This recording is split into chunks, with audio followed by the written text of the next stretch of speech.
So as you can see, they have already arrived at pad 39A, where Falcon 9 will lift off from at 3:22 p.m. Eastern Time today.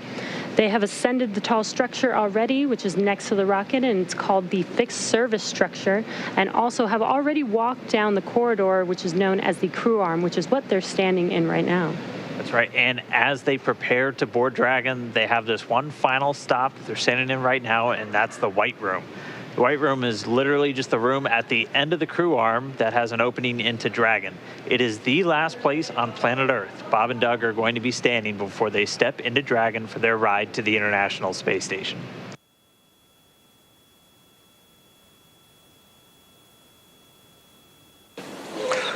On countdown 1 at T-minus 2 hours and 46 minutes. The crew has arrived at the White Room and its ingress is in progress on schedule.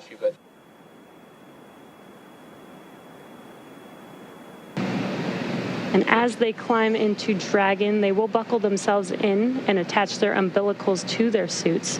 And as you can see, the suit techs are there to help them get buckled and settled into those seats.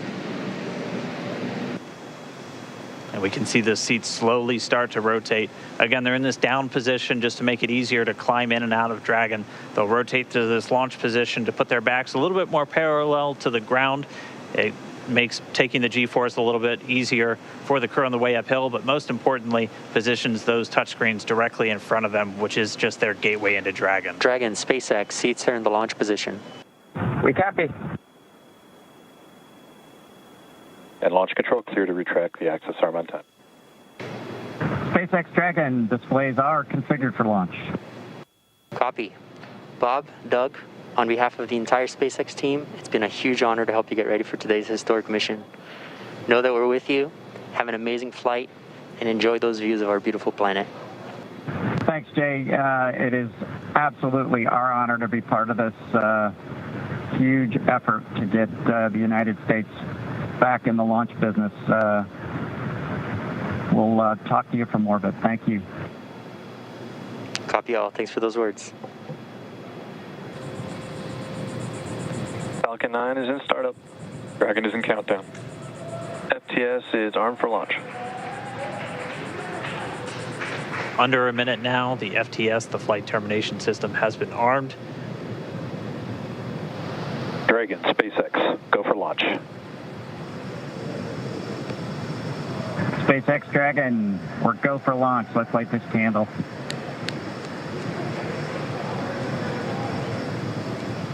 T-minus 30 seconds.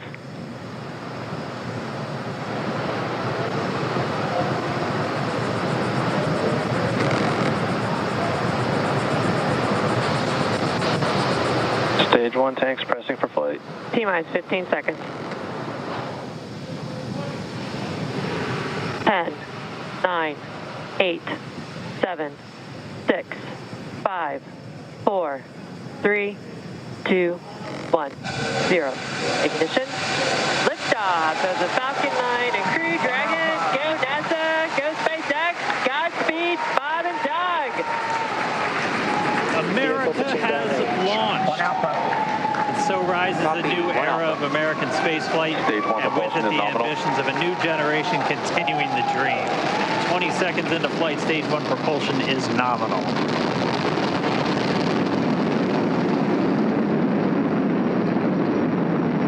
Plus 30 seconds into this historic mission.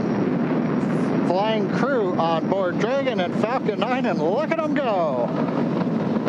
Falcon power telemetry nominal. M1D throttle down. We're throttling down to get ready for the period of maximum dynamic pressure. We're in the throttle bucket. Reports say all systems are go. Vehicle is supersonic. We've exceeded Mach 1 on the Falcon 9. M1D throttle up. We're throttling back up to full power as we're through max Q. Copy, 1 Bravo. And And we heard that one Bravo call out. That's just the second abort zone that they're done its job, and they switch over to the second. At this point, Bob and Doug pulling about 2.3 Gs, 2.3 times the Earth's gravity, already moving at over 1,500 miles per hour. We've heard the call out for MVAC engine chill. That's getting the MVAC engine ready to light. That'll come at about 2:44 into flight. Right now, everything continuing to look good. Next major event coming up is going to be the triple. We'll have main engine cutoff of the 9 first stage engines, stage separation, and then ignition of the second stage engine to continue to carry astronauts into orbit. Coming up in about 20 seconds. M1D throttle down.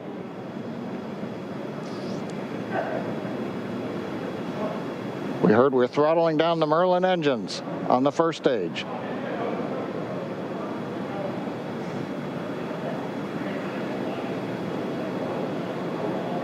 And we have MECO. MECO. 2 Alpha. Falcon stage separation confirmed. Copy, 2 Alpha. MVAC ignition.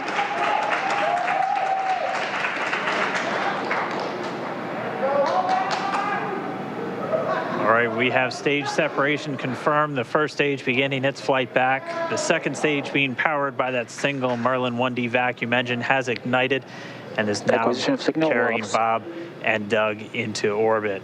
So they're going to continue under the power of this second stage. Stage 2 propulsion is nominal. Which will cut off at SECO, or second engine cutoff, at about 8 minutes and 44 seconds into today's flight. So a little over 5 minutes to go still on this second stage. You heard the call out 2 Alpha, so they're now in the longest abort zone that carries them all the way from about North Carolina up the eastern seaboard, almost to Canada. Things looking good, though, getting good call outs, nominal propulsion on that second stage. Bob and Doug continuing to make their way into orbit.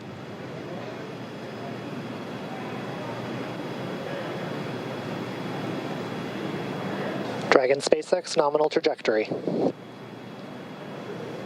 Acquisition of signal in Bermuda. SpaceX Dragon nominal trajectory. All right, here in nominal trajectory, so Dragon pointed in the right direction, continuing to make their flight uphill. Heard acquisition of signal Bermuda. That's one of the other ground stations that they're using to get telemetry and data back from this spacecraft. Stage 2 propulsion is still nominal. And while they continue uphill, looks like we are getting a view of the first stage as well. Yep, on your right screen, you can see that first stage with the grid fins deployed. It's making its way back to attempt to land on our drone ship, Of Course I Still Love You today. Stage 1 entry burn startup.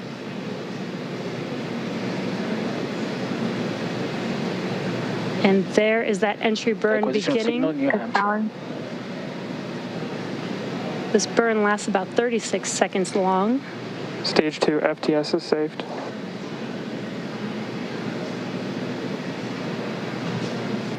Now we are waiting for our first stage to make its way to our drone ship, Of Course I Still Love You. Dragon SpaceX nominal orbital insertion. Didn't get confirmation, nominal orbital insertion. Nominal orbital insertion. And what you're seeing on your screen is a live view of our drone ship, where our first stage will be coming down. Looks like we lost that live view, but we'll wait for confirmation of that landing shortly here. Falcon 9 first stage is successfully landed. And there you can see on your screen, Falcon 9 has landed. This is the first Falcon 9 to carry humans to orbit, so very exciting for us. And as you can see on your right screen, Bob and Doug are still making their way to their targeted orbit. M1D to recovery 1. So exciting today. M1D. It doesn't stop. It does not stop. All right, we did hear again that call out, good orbital insertion, so that means Falcon 9 and Dragon right now exactly where they're supposed to be. M1D to FRC on recovery 1. And it's right at about 12 minutes when Dragon will separate. Looks like we saw a 0G indicator floating around there. I know Bob and Doug owe us a little bit about what exactly that is that they brought up with them.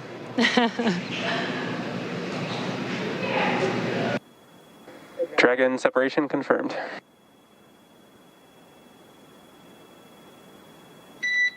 Countdown 1 is unmerged. Separation confirmed. And there's that call out. Dragon is now officially making its way to the International Space Station today. Dragon SpaceX, with that separation call, we have a few words for you from our Falcon 9 team. Standing by. Dragon, Chief Engineer on Dragon to Ground. Bob Doug, on behalf of the entire launch team, thanks for flying with Falcon 9 today. We hope you enjoyed the ride and wish you a great mission. Thanks, Bala. Congratulations to you and the F9 team for the first human ride for Falcon 9, and it was incredible. Appreciate all the hard work, and thanks for the great ride to space. Copy all. Bala and Mike, proud of you guys and the rest of the team. Thank you so much for what you've done for us today, putting America back into low Earth orbit from the Florida coast. Copy all. Good luck. Godspeed.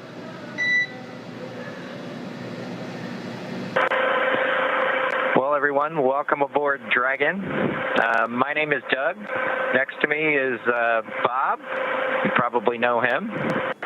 We're so glad to be with you this evening and welcome you on board Dragon. Got a couple things we want to talk about first before we kind of show you around. The first is kind of a tradition we've had over the years with spacecraft going way back to the Mercury era. And then a tradition that's been carried on ever since with all our space vehicles, including the Soyuz. We're given the honor to name this capsule. I know most of you at SpaceX especially know it as Capsule 206, but I think all of us thought that we could maybe do a little bit better than that. So without further ado, we would like to welcome you aboard Capsule Endeavour. We chose Endeavour for a few reasons. One, because of this incredible endeavor NASA, SpaceX, and the United States has been on since the end of the shuttle program back in 2011. The other reason we named it Endeavour is a little more personal to Bob and I. We both had our first flights on Shuttle Endeavour, and it just meant so much to us to carry on that name. That's what we decided to go with. So we hope you enjoy that name, and once again, welcome on board. Well, good evening, everybody, and welcome aboard Endeavour, the SpaceX vehicle headed to the International Space Station. Today, we accomplished the first flight off the Florida coast in quite some time, and Doug and I were really proud to have an opportunity to be a part of that. We're doing it in a brand new spaceship, a spaceship that's a lot different than its namesake Endeavour, the space shuttle, in that it has touch display screens that allow us to accomplish most of the interfacing requirements that we have. We'll have Doug pans over and points at the display in front of me. You can see the forward view that we had during the maneuvers that we most recently did. You can look out the window. It looks like the centerline camera doesn't have a lot of content on it now. We're kind of pointed into space so that the windows can see the Earth below us. But we've got the capability to interface with the vehicle, and it's kind of interesting. There's a command. This little button over here is actually what the commands are for our displays. One thing that does get lost is there is a extensive button panel down below as well. So over on this side, we can turn the displays on and off, as well as send some commands for some contingency situations. On the other side, we have the ability to deploy chutes and things like that on entry. So we do have some buttons, but the primary interface is these displays. So nice, new, modern cockpit that we've got for our compared to our namesake, the Space Shuttle Endeavour. I'm going to migrate a little bit away from our seats here, and Doug from his seat is going to continue to try to follow me so you can tell what can be seen from the seat that he sits in. So from his seat, when he is inside the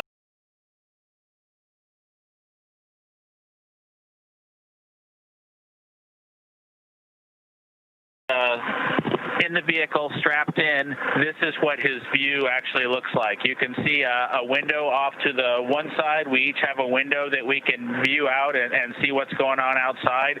That was exciting on ascent for us to be able to see the arm rotate away from the pad, and that's when we both, I think, knew that we were going to launch today. So that was super cool. I've got one on my side as well. The hatch that we came in is the hatch that's right behind me. It is a little bit of a tight quarters, but I'm going to try to demonstrate some of the capability that we have now that we're in zero gravity. So I think I was requested to do a backflip. I'm going to kind of do a side spin, which is a little bit of a permutation on that request. So hopefully you can see what it's like to actually float in zero gravity, and Doug and I are super excited that we got the opportunity to do this again today, even before the end of May. So that was super cool. We did, it turns out, end up with one stowaway on board our vehicle when we launched today. It was not just Doug and I who accomplished the launch here.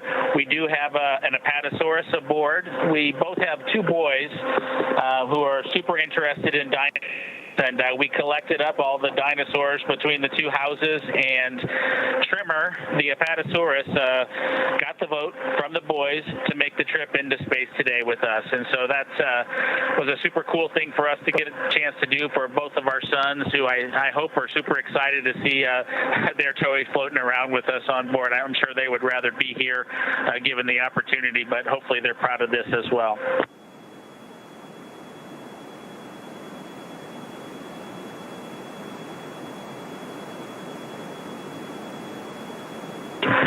Okay, as we work our way towards one of the windows, unfortunately it's getting a little bit dark, but I don't know if Bob can pan over here. We just passed off of the coast of Newfoundland, and we're headed over to over the Atlantic right now. I don't know if you can get a good picture of that.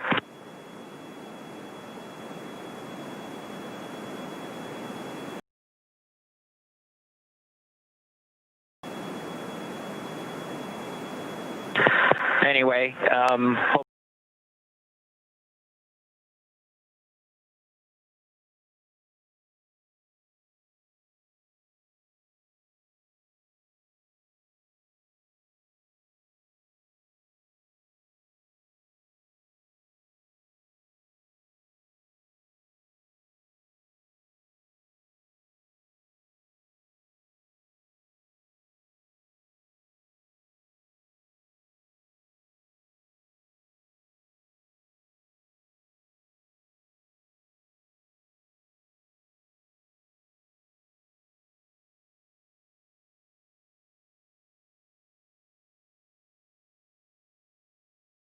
really enjoy that view as we pass over the Atlantic.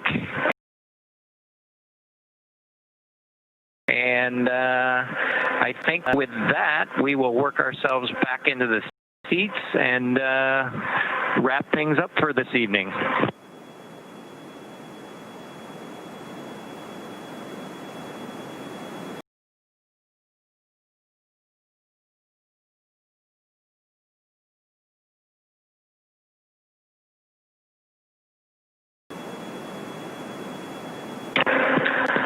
So Doug's there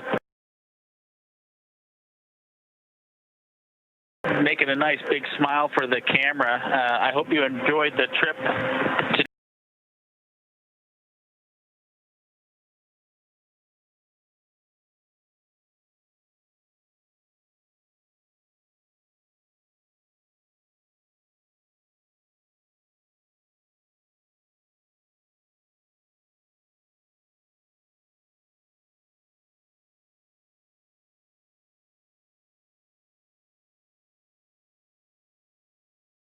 Today with us on board the Dragon capsule Endeavour with our friend Trimmer, the Apatosaurus, and Doug and I. We just would like to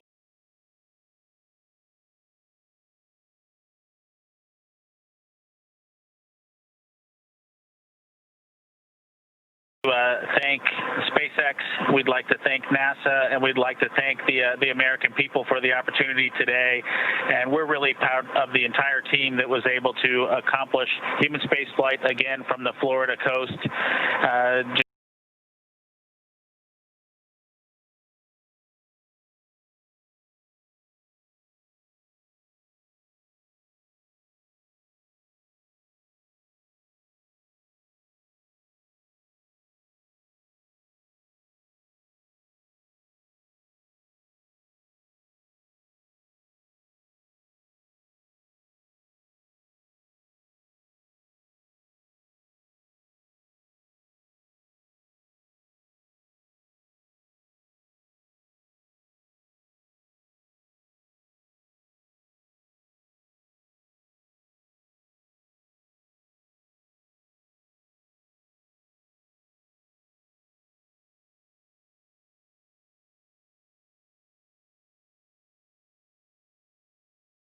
To every part of the SpaceX team, which is really cool. So Doug and Bob,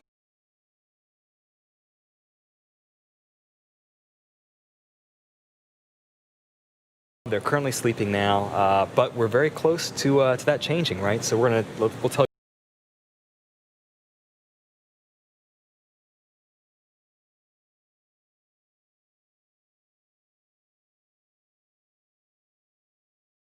A little bit about the upcoming events you're going to see. Yes, so hopefully getting some sweet dreams in their first night in space. But once the crew wakes up in the morning, it's not too long from now, we will have a number of events that will eventually lead to docking targeted for around 7:30 a.m. Pacific. However, before that happens, there are still a couple of milestones that we'll be looking for while the Crew Dragon crew is still asleep. One of those is actually right about now. The space station crew should be waking up. Currently, living aboard the space station are NASA astronaut Chris Cassidy, the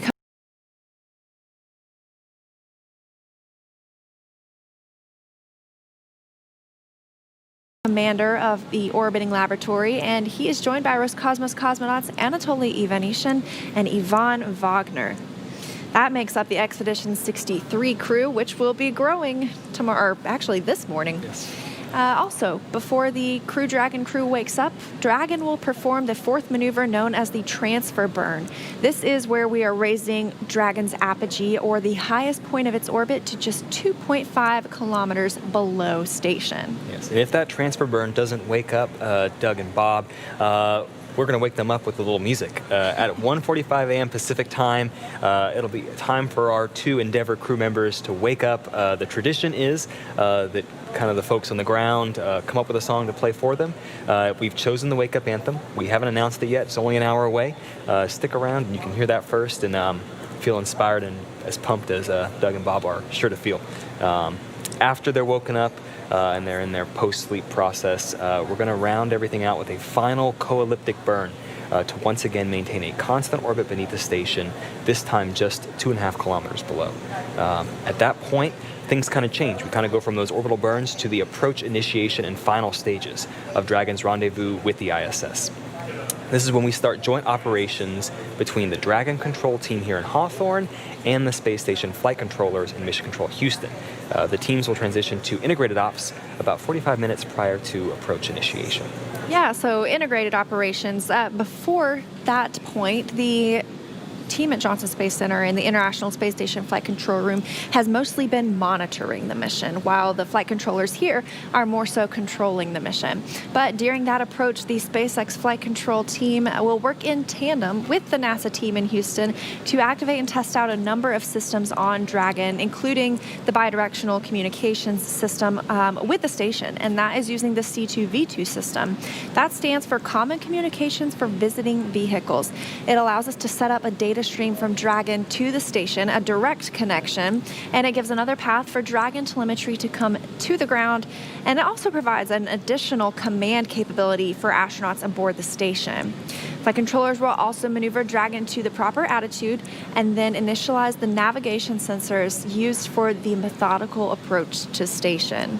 Yes, and only 5 hours from now, at 5:27 a.m. Pacific time, the Dragon's Draco thrusters, there's 16 of them, a combination of them will fire for the approach initiation burn when Dragon is at that 2.5 kilometers below the station position.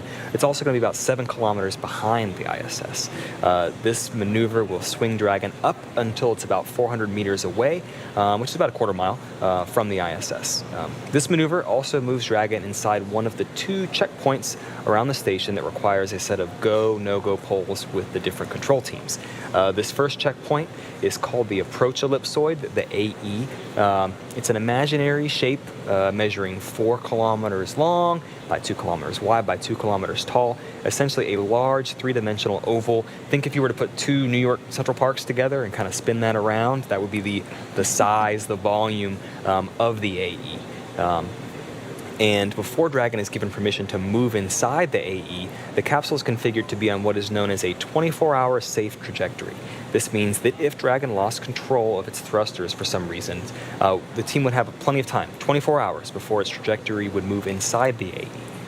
Yes, and at 6:03 a.m. Pacific time, we'll be looking for that next checkpoint. It'll be a go to move inside the keep out sphere. It's an imaginary sphere around the station with a radius of 200 meters, so about half a lap around a track.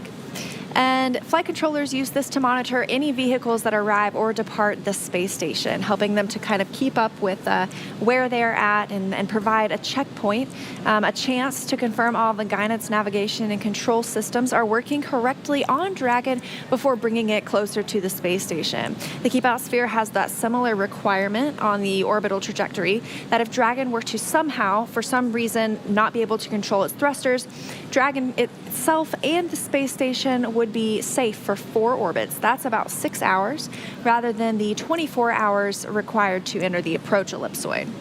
So once Dragon arrives at 400 meters below station, it will be at what is known as waypoint 0.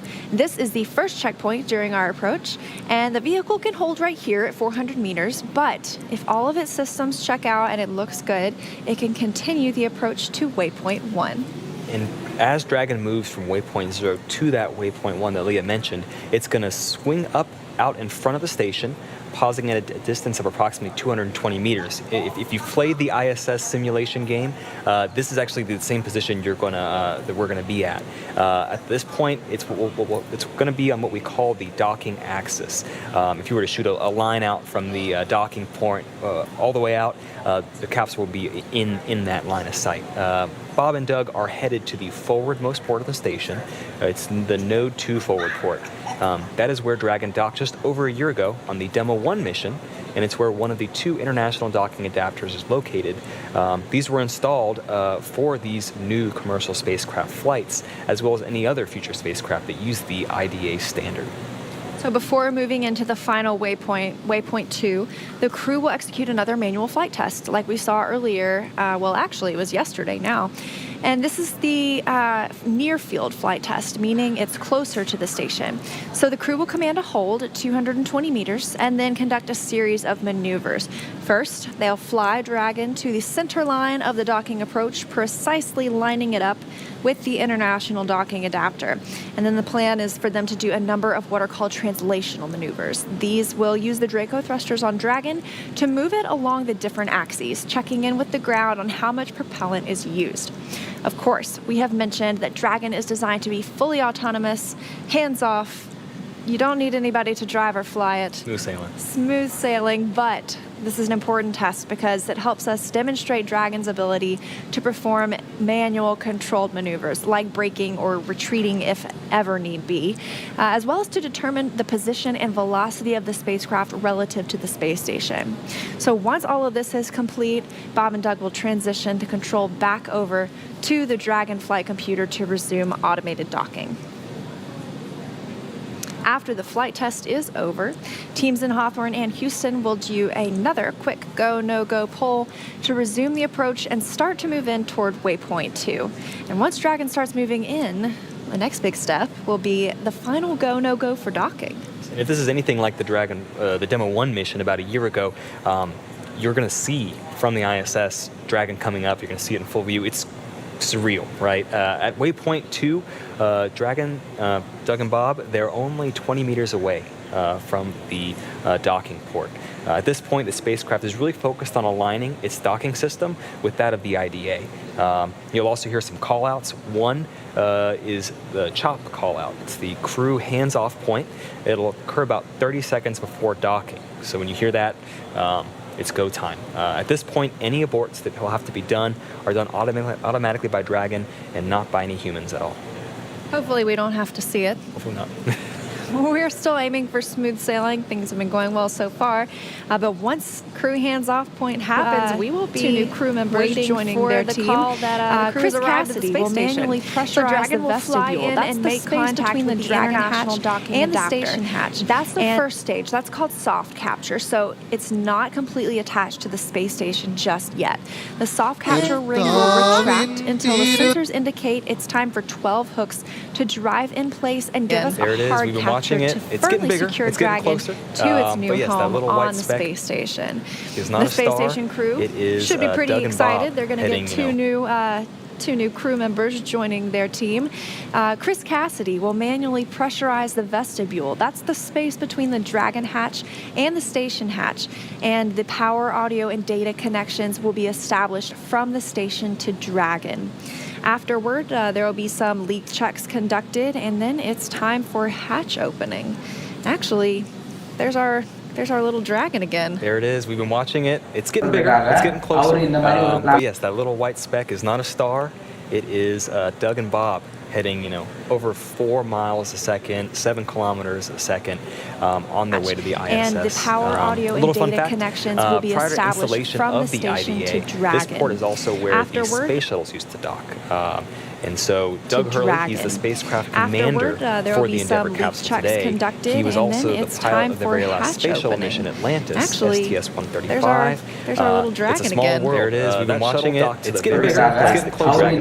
But yes, that little white speck is not a star. In a few hours. It is Doug and Bob heading one of the last astronauts that miles International Space Station via the shuttle second. Close that hatch on their way to the ISS. And the power, audio, and data connections will be established from the station to Dragon. We can see Dragon has a city models used to head, but even in space, it still takes 2 to spacecraft commander for the Endeavour capsule today. For this, he was also the pilot of the very last space shuttle mission Atlantis. So let's head over to Mission Control 5 for update from Dragon. It's a small world. There it is. We've been watching it. It's getting bigger. It's getting closer. But yes, that little white speck is not a star. Here in Mission Control Houston, the Orbit 1 team of flight controllers is now on console right behind me, led by Flight Director Anthony Varia. And the power, audio, and data connections will be established is getting ready for the day to begin. It'll be a fast day of work as Cassidy begins prepping systems aboard the space station for crew Dragon's arrival. After Cassidy's induction period, he'll start his day with exercise and routine housekeeping, which is happening just moments from now. At around 5:35 a.m. Central Time, Cassidy has a rendezvous conference with the ground controllers. Thanks, Mike Lavia. Here in Mission Control Houston, the Orbit 1 team of flight controllers is now on console right behind me, led by Flight Director Anthony Varia and the station Cassidy.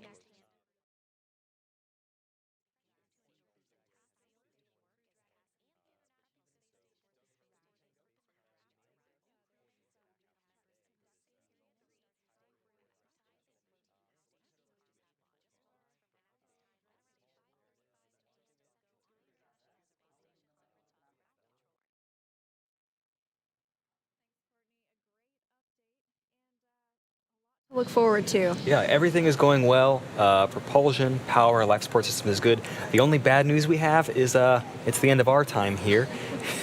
We've been covering the last couple hours, keeping you up to date on the mission so far. But we're going to bring in Dan and Shiva pretty soon, and they're going to help cover the upcoming transfer burn and also that eventual docking to the ISS. Yeah, thanks so much for letting us join you wherever you're at in the world tonight. Thank you so much for tuning in. We've been keeping up a little bit with who's watching, or at least trying to. So thank you so much for keeping up with us and what's going on aboard the Crew Dragon. Yep, go Dragon and Godspeed, Doug and Bob.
Good morning. My name is Shiva Bharadwaj. I'm a space operations engineer here at SpaceX. Super excited to be with you here this morning. And I'm joined by Dan here. Yeah, I feel like I never left. I was with everyone for launch, back now to see Bob and Doug take their final approach to the International Space Station coming up in just a couple of hours. Fantastic to be back here. Good morning, good evening, everybody. If you've stayed up the entire time to watch, really appreciate you tuning in to this really historic flight. We are moving into the final stages of the approach. We are coming up on the 4th out of 5th of the major burns on our trip up to station today. It's going to be called the transfer burn. And we're expecting Dragon's thrusters to fire a little more than 30 seconds, and that's going to put the highest point of Dragon's orbit just 2.5 kilometers below the International Space Station. That's right, Dan. So the Dragon spacecraft has a number of Draco thrusters on board. There's actually 16. And for this burn, the vehicle is actually going to reorient its attitude, use those Draco thrusters on the forward bulkhead right underneath the nose cone, fire those for about 30 seconds, and we're just about, just about 10 minutes away from that burn. So that'll take Dragon right close up to the International Space Station. Will be about, 2.5 kilometers below? Yeah, just about 2.5 kilometers below. And this burn's actually going to take place before the crew wakes up. So it might wake them up because they can hear those thruster firings while they're inside the Dragon capsule, but their wake up isn't for about another 25 minutes. They're supposed to wake up at about 1:45 a.m. Pacific time. And we're definitely going to be keeping ears up because we're going to be listening for some wake up music, bringing back that old space shuttle tradition of waking up the crews with some music. So the team at SpaceX picked out a song based off of Bob and Doug's personal music taste that they talked to them about before they launch, and so we're going to be looking for that moment. It's going to be really cool. But again, that transfer burn, the next major milestone coming up, that's going to be the 4th out of 5 major burns to get us up near the International Space Station. There'll be one more after that, which I'll let Shiva walk us through a little bit, that final co-elliptic burn. Yeah, so right after the transfer burn is complete, about, I guess that would be about 30 minutes or so, 45 minutes or so about after, 45. We'll do what's called the final co-elliptic burn. And so co-elliptic is basically saying, hey, both Dragon and the International Space Station, we want them to be on roughly the same orbital ellipse. So the final co-elliptic burn really fine-tunes that so that Dragon and Space Station are in sync. That'll put us really close to the International Space Station, right below 2.5 kilometers below, making sure that everything is perfectly positioned. And then, assuming that the teams are go and the space station is go, we'll do an approach initiation burn, and that'll get us towards docking autonomously with the International Space Station. Yeah, right before that approach initiation, you can kind of think of it, it's almost like the station and Dragon are flying in formation. So they're just going to maintain that distance. 2.5 kilometers below, about 7 kilometers behind the International Space Station. And then approach initiation is where things really start to pick up. That's when we'll be well in range of the International Space Station. We'll be having some great camera views of Dragon as it makes that final approach. We'll go through 2 of our imaginary checkpoints, the approach ellipsoid and the keep out sphere. And we're also going to get another manual flight test with Bob and Doug at the controls of Dragon again. That's right, and we actually got some pretty cool views of that earlier on in the broadcast. We've got a camera actually seated right behind them, so hopefully we'll have good ground station coverage and we'll get a chance to see Bob and Doug piloting the spacecraft using Dragon's flight displays. They basically have a touchscreen display that they can fire the thrusters on and control both translation and attitude of the spacecraft. Yeah, and that first one we were controlling the attitude, and this one we're going to be switching over the translation maneuvers, right? Yeah, that's right. So we're going to do a quick translation test, and then that really is a capability in case something were to go wrong, in case Bob and Doug had to step in. Dragon is a fully autonomous spacecraft and could dock to the space station pretty much completely on its own. So it's really just, this is a demonstration mission 2, and so we're really showing all of the capabilities that the Dragon spacecraft has in case we ever had to use them during future flights. And Kate and I talked about it a lot right before we did that first manual flight test. If you want to test out actually docking to the space station, while we wait for the crew to wake up, you can head over to iss-sim.spacex.com and you can practice docking the Dragon to the space station. And it's a display almost exactly like the one that Bob and Doug are at the controls on, and you can get a feel of just how difficult it can be to actually fly a vehicle through space. You're moving on a lot of different axes. You may feel like you're moving really slow, but you actually come in way too quick on those first couple of attempts. I know it took me a couple of tries to really kind of get it down, but you have telemetry, so data feeding to you constantly, letting you know if you're going too fast, if you're rotated too much, if you're coming in too high, all of this. So that display is just really feeding you that information to try and guide you in. So definitely go check it out. Yeah, and actually when Bob and Doug approach the station, they'll have some pretty great views of the station. There's a camera display, and you'll see that if you go check out the simulator online. They'll actually have an IR camera display of the space station as they're approaching, but hopefully they won't have to step in, and Dragon will just go completely autonomously. Yeah, Dragon has all of those sensors right in that same area as those forward bulkhead thrusters and also the docking ring itself. And so Dragon's going to be able to just fly itself in fully autonomously. But we still got a little ways before we get there. We're about 6 minutes, 45 seconds from the expected start of the transfer burn and just 20 minutes away from the crew waking up. So we're going to stay with you guys for the next several hours until it's time for Dragon to dock. We're going to stay with you all the way through their docking, their hatch opening, and see them get welcomed on board the International Space Station. The current Expedition 63 crews on board. They're already awake. So I'm pretty sure Courtney was walking us through. The NASA astronaut Chris Cassidy, we've been talking to him. He's been enjoying his time up there, having a little bit of extra space, but I know he's looking forward to having 2 additional crewmates come give him some company. Yeah, definitely. And if in case you're not completely following the schedule, we're expected to be docked to the space station about 7:33 a.m. Pacific time, and then hatch open will happen a little bit after that, about an hour after that. There's some leak checks that we need to do, and there's some checks to make sure that we have a good seal between the Dragon spacecraft and the International Space Station. So as Dan mentioned, we'll be here the whole way to give you live commentary on what's happening and what to keep an eye out for. And we're also going to get closer and closer to the point where we begin what we've talked about, integrated operations. So the team in Houston has obviously been following this entire mission along the way, but they've been largely in a monitoring mode other than just preparing the station itself for this docking day. They were involved in some go, no-goes and things like that before Dragon even launched. Obviously, you need to make sure the station's ready to receive it before you send it on its way.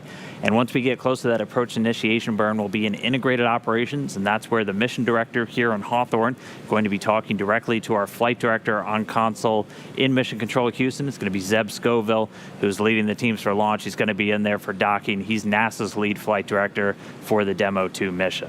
Yeah, and I'm actually sure that the astronauts aboard will be paying attention closely to the approach. If you followed our coverage of the Demo 1 mission, we actually did a couple of demonstrations where crew members aboard the International Space Station issued commands to the Dragon spacecraft.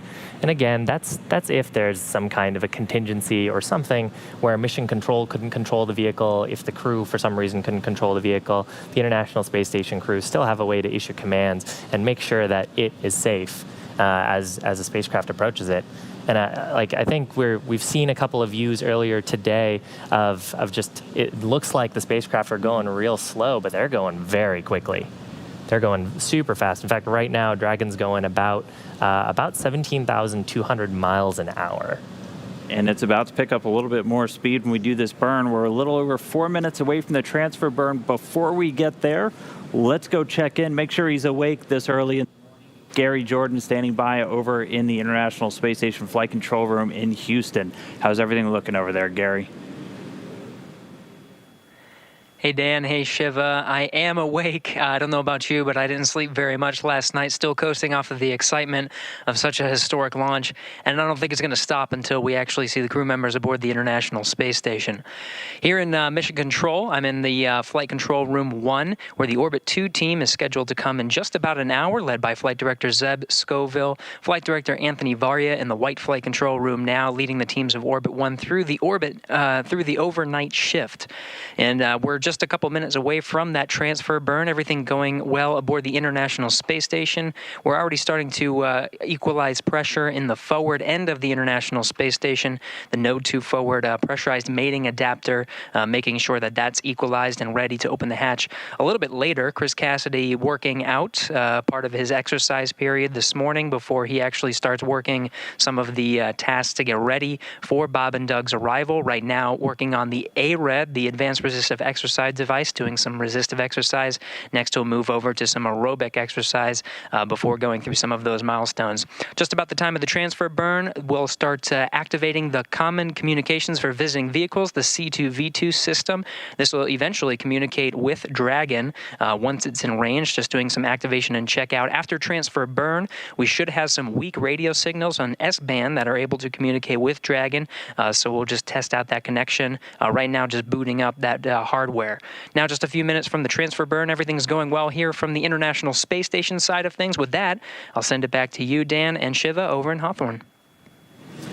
All right, thank you so much, Gary. We are just 2 minutes away from the start of that transfer burn. It'll be a little bit quicker than some of the ones we saw a little bit earlier. I think we had about a 10-minute burn earlier on in the flight. This one will be a little bit quicker, but it is the of our 5 major burns. This is going to raise Dragon up until it's just about 2.5 kilometers in an orbit below the International Space Station. Then a little while after that, we'll do that final co-elliptic burn. Our 5 major burns to arrive, and really the neighborhood around the station will be complete, and we'll be ready to actually do all of that final approach maneuver.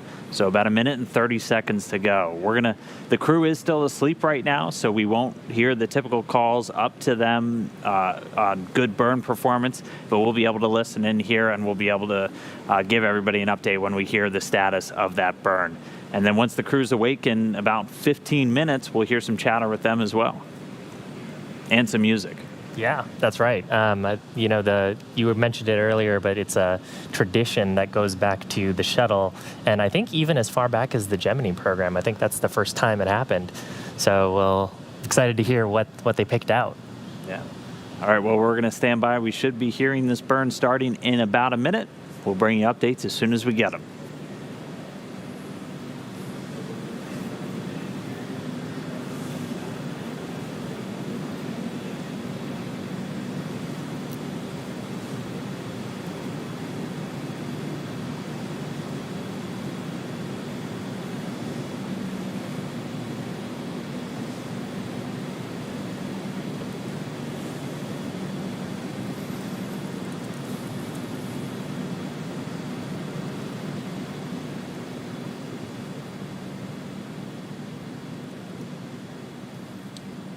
There will be callouts on the Dragon.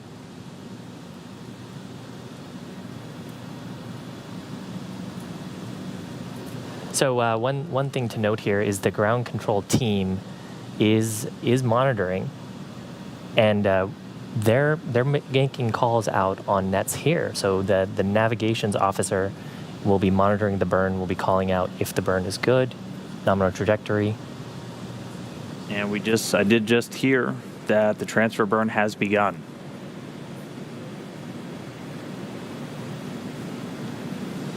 All right, so this transfer burn has started. We're going to stand by and wait until we hear how the burn is going. Again, this one is expected to be a little bit quick, less than 30 seconds on this one. And we just had a quick TDRS handover, the tracking data and relay satellites communicating with Dragon. A handover just means that we're going from one of those satellites in geosynchronous orbit to another one. And so we just got that signal back from Dragon. We just heard from the navigation officer that the burn is ended, and it's a good delta V.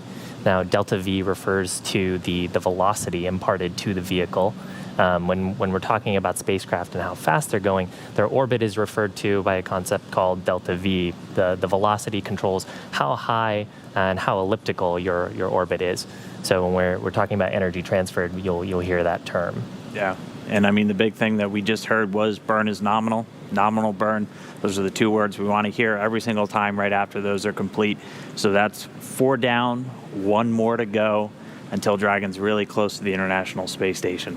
At this point, though, we are just about 12 minutes away from the crew wake up. They're going to have a song played at about 1:45 a.m. Pacific time. So they'll be using that just to wake up the crew. After they do get up, they have about an hour of what we call post-sleep, and it's the same hour that they're given on board the International Space Station. It's literally just to do whatever you would normally do right after you wake up. For the crew, it could be get some breakfast, brush their teeth, really just kind of wake up, get ready to greet the day, and then they'll be right into their work. So they'll wake up, they'll have about an hour of their own time, and then it'll be right to work for Bob and Doug. They'll be largely monitoring, but they'll be getting into their spacesuits before we get into this final approach and docking to the space station. Yeah, that's right. The crew sleep period is about 8 hours. We want to make sure that the crew has a chance to get some good rest before stepping into these more dynamic maneuvers.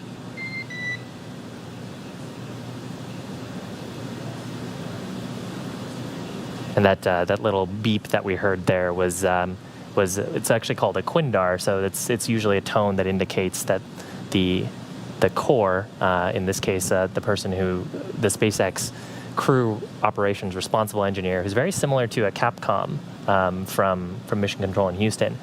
Typically, when we hear that quindar, that means that words are going to go up to the crew.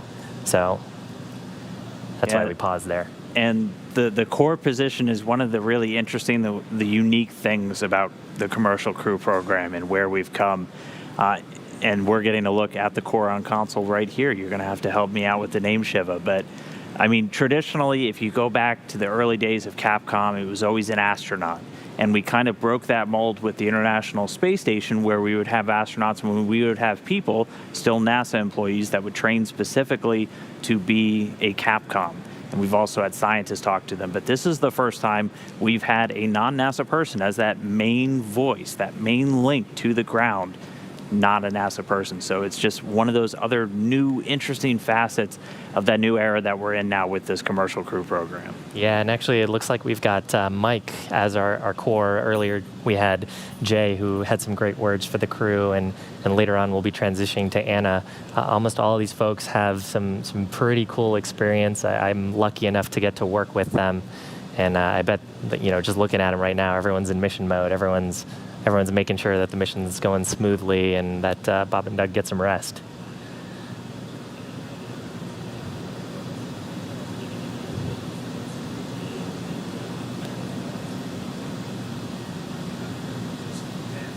So,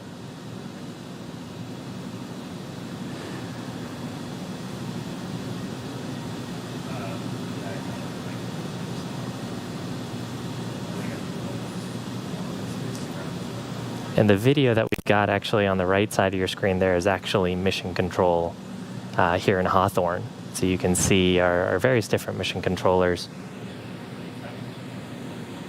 We're actually standing right outside of mission control, so it's right behind us over here.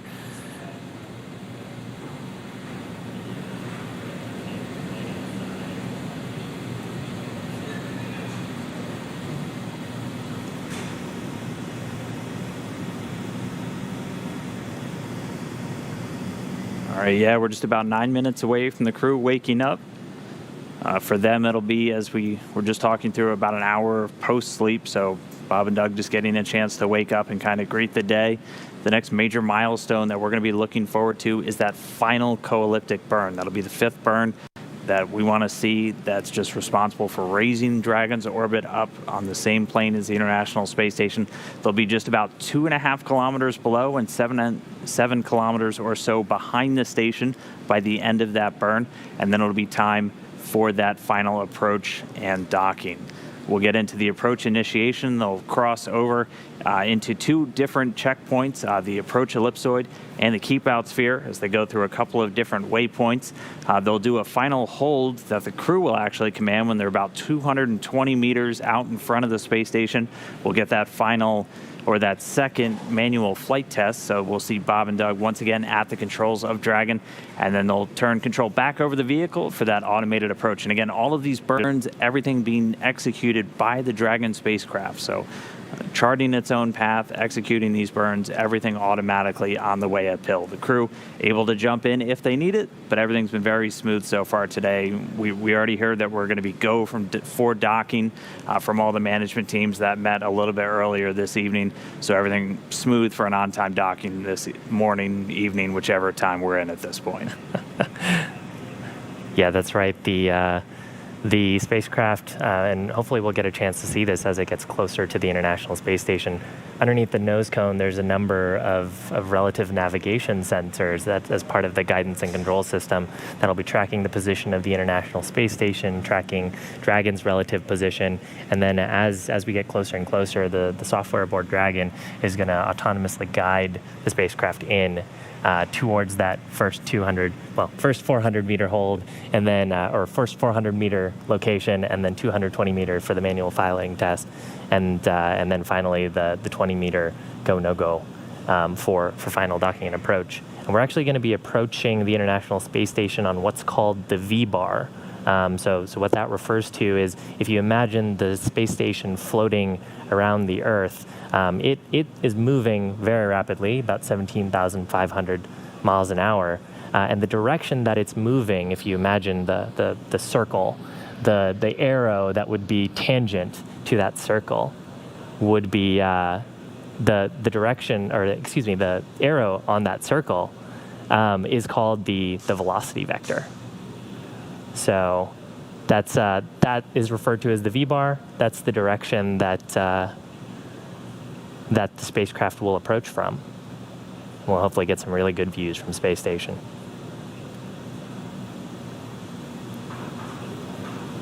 All right, well, we're just about 5 minutes from wake up. We'll just kind of pause for a moment. We should hear some music, hopefully, in about 5 minutes, and then we'll have Bob and Doug wake up and greet the day. So just standing by now for crew wake.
we are just 1 minute away from crew wake up.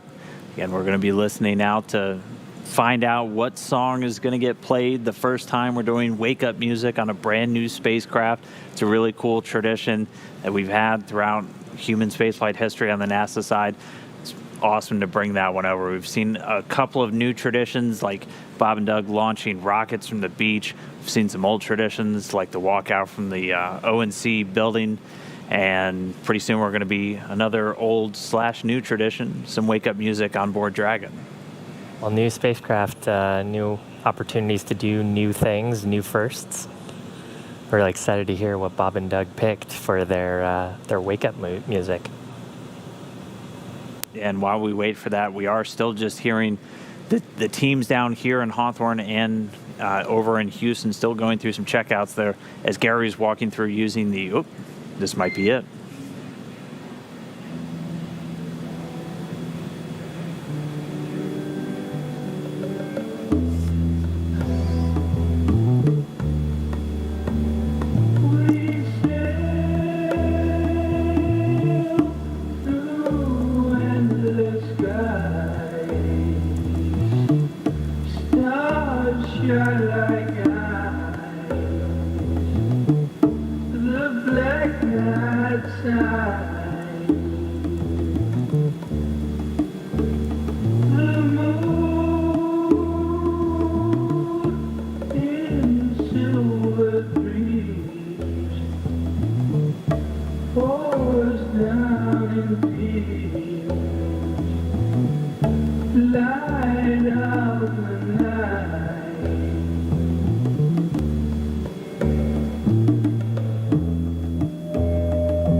That's a little more soothing than I thought it would be for wake-up music.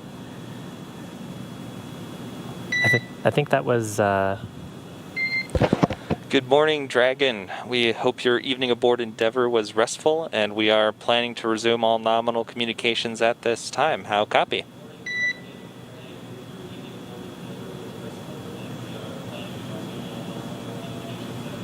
Night on Endeavour, and great to talk to you, Mike, and the team, and congratulations, by the way. Hopefully the new edition is doing well. Thanks very much. Yeah, young Joseph Solomon is doing great. He's at home, hopefully letting his mom sleep a little bit.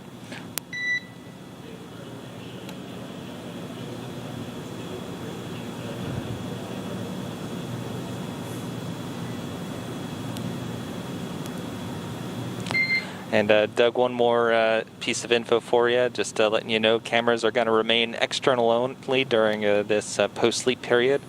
And we are standing by with the systems update and nominally planned for you after you complete your post-sleep activities.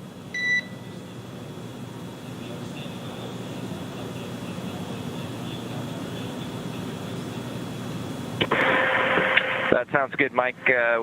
We are kind of putting things away right now, and we'll give you a call back in a few minutes, and we can tag up then. How's that sound? Sounds great.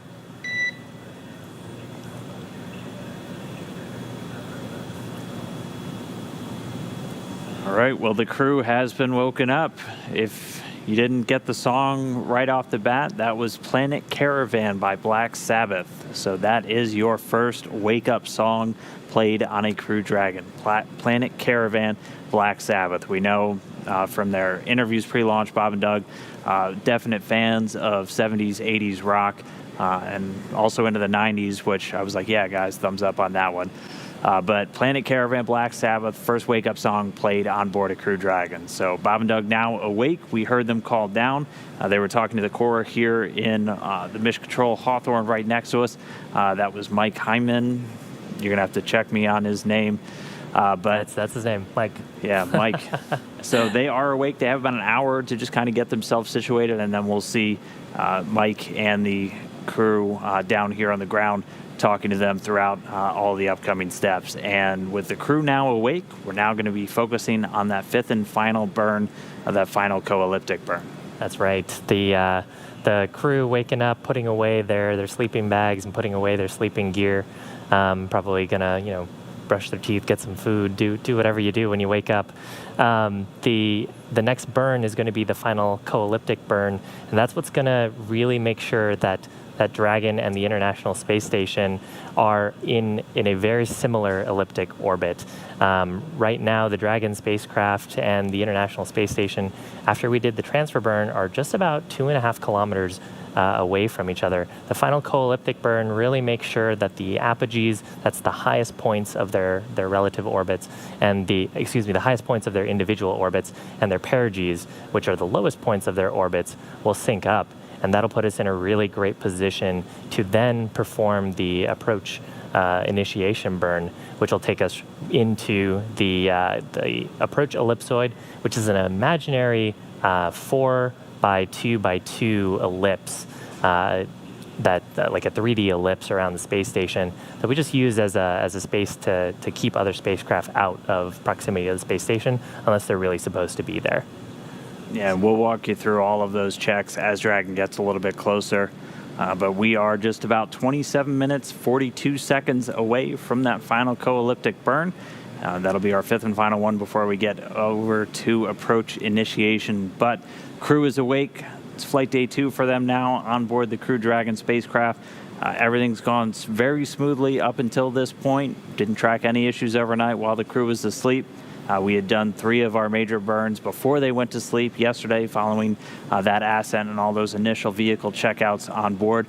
We already just knocked off the 4th burn that we were looking for just about 20 minutes ago before the crew woke up, and we are just 27 minutes away from that final co-elliptic burn. And so with that, our next milestone, they're starting to move in lockstep now with the team in Mission Control Houston. And if we can, we're going to throw it over to Gary Jordan real quick. I think he's got an update. They've been doing some checkouts between the Dragon spacecraft and the International Space Station. So Gary, can you fill us in on what those checkouts have been and how they've been going? That's right, Dan. I'm here in Mission Control Houston. We just had a successful checkout of what's called the C2V2, the Common Communication for Visiting Vehicles. This is the hardware, the piece of hardware on board the International Space Station, also on board Dragon, that uses to communicate with each other, both audio and video, as well as telemetry and data. So this early in the approach of Dragon to the International Space Station, just really turning on the system, activating it, making sure it's good to go, and then sending some S-band communication one way from the International Space Station down to Dragon. We did have successful, good one-way communication. Still a little bit of time, though. Dragon needs to be a little bit closer to get that bi-directional link between Dragon and International Space Station, but per the timeline, everything's good from the International Space Station side of things. Activation and checkout complete of C2V2. Hopefully we'll get in some bi-directional communication here very shortly. In the meantime, on board the International Space Station, Chris Cassidy's still in his workout period, lifting some weights or the advanced resistive exercise device, more like simulated weights or hydraulics, as there's no gravity in space, something that Bob and Doug will soon use when they arrive at the International Space Station here in just a few hours. That's it from the International Space Station side of things. Everything's go from the C2V2 checkouts. The communication one way from the International Space Station down to Dragon is good. With that, we'll send it back to you in Hawthorne. It's really great to hear that the spacecraft and communications between the International Space Station and the spacecraft are looking good. Earlier on in the mission, we had a number of burns, so the final co-elliptic burn is the 5th of those 5 expected nominal burns. The earlier, right when we hopped on, we actually had the transfer burn, but starting when the Dragon spacecraft separated from stage 2, there was a phase burn to raise the perigee, and then there was a boost burn as well that really got Dragon into its roughly circular orbit. Then we did a co-elliptic burn, the close co-elliptic burn, and that's very similar to the final co-elliptic burn in that it gets the apogee and perigee of the ellipse of Dragon's orbit, very similar with the International Space Station. And then it's just waiting for the two to be close enough so that we can do those final two burns, transfer burn and final co-elliptic. Yeah, by the time we get to approach initiation, we'll be just 2.5 kilometers below, about 7 kilometers behind, and then they'll do that final burn. That's going to swing Dragon all the way up until it's just 400 meters directly below the International Space Station. And we're tracking that AI burn to come right around 5:30 or so over here on the West Coast. That's 12:30 GMT. For everyone watching from around the world. And that's when we'll see Dragon start to really get in close to the International Space Station. At that point, it'll cross inside of the approach ellipsoid, and that is a three-dimensional shape around the space station, 4 kilometers by 2 kilometers by 2 kilometers. I think we looked it up. It's roughly the size of, I think, 2 Central Parks. That's right. Just to give you kind of an idea of how big that is.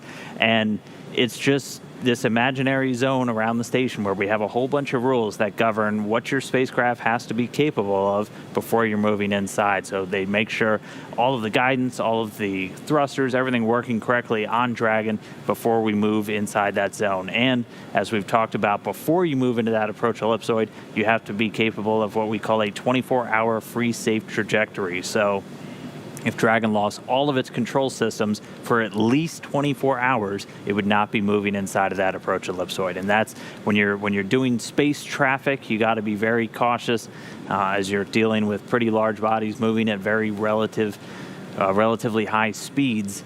And so we just use this approach ellipsoid and then that keep out sphere just as kind of these checkpoints as vehicles make their final approach to the station. This is something the Cargo Dragon has gone through for several years. All of our other visiting vehicles to the space station go through these checkpoints. And that's where the team here in Hawthorne is really working in lockstep with that team over in Houston. Yeah, and Dan, you mentioned the keep out sphere. The keep out sphere is about a 200-meter imaginary sphere. So if you could imagine 2 football fields in every direction coming out from the station. And that's like that last segment where you're really deep into integrated operations, and there's a lot of coordination between the mission control team here in Hawthorne and the mission control team in Houston, and of course the crews both on board the International Space Station and on board the Dragon spacecraft, to make sure that if anything were to go wrong, that they're all in lockstep and could make sure that both the station and the Dragon spacecraft are safe. But we're a little bit a ways from that. The next burn that's coming up is that final co-elliptic burn. That's targeting 216. He was, and then the Dragon flight computer can actually use the state vector of the International Space Station, so it gets that data fed directly to it of where exactly is the station. Dragon using a number of GPS transceivers to plot its course around the Earth, and then this flight computer is just taking all of those numbers and then plotting out, this is exactly how long I'm going to fire my thrusters for to make sure that I'm going to be exactly 2.5 kilometers below the station. So it's an autonomous vehicle doing all of this in real time. The crew really just along for the ride, but able to jump in if they need to. Yeah, and we've been talking a lot about the thrusters. The Dragon spacecraft actually has 16 thrusters aboard. So there's the pressure section of the Dragon spacecraft. At the very top of that, there are 4 Draco thrusters that we use primarily for Delta V maneuvers. So they're those impulsive maneuvers and these big burns that we've been talking about so much this morning. And then there's actually 12 thrusters on what we refer to as the service section or the trunk. And those 12 thrusters help do attitude control on the spacecraft, and we actually use them as we get into the past approach initiation. We use them to control the spacecraft.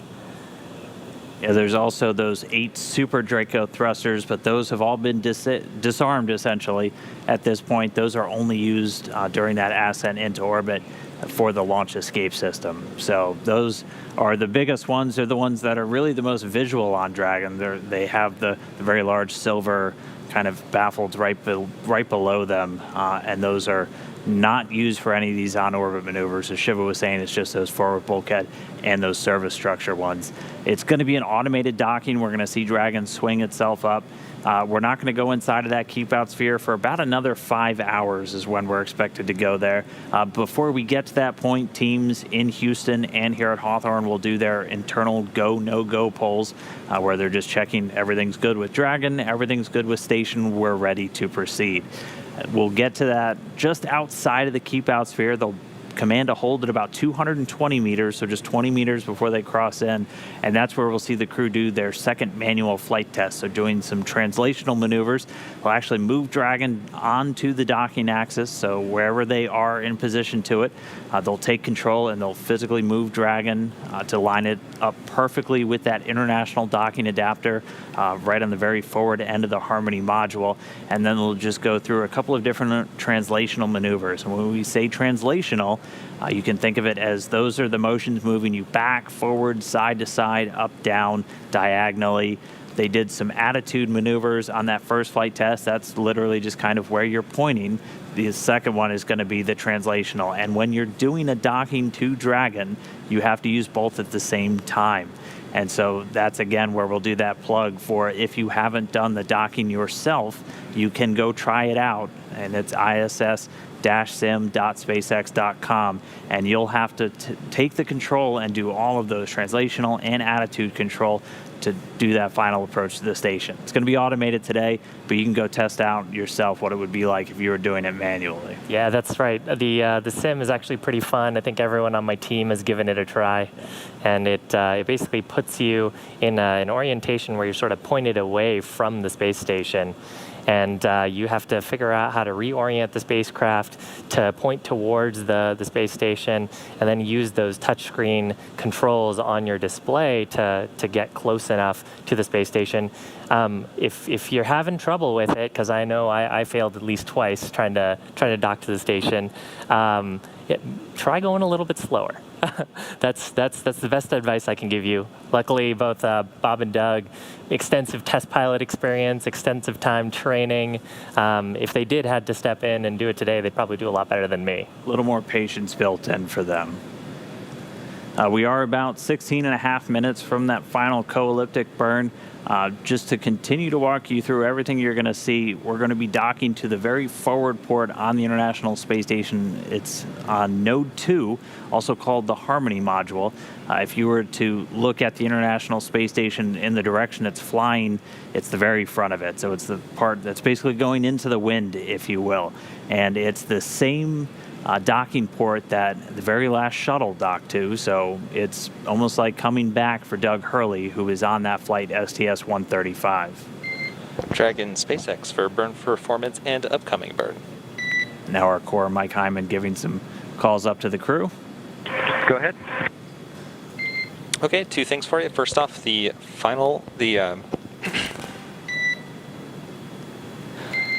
transfer burn performance was nominal, and we are also go for the upcoming final burn. Dragon copies nominal transfer burn, and then go for the final.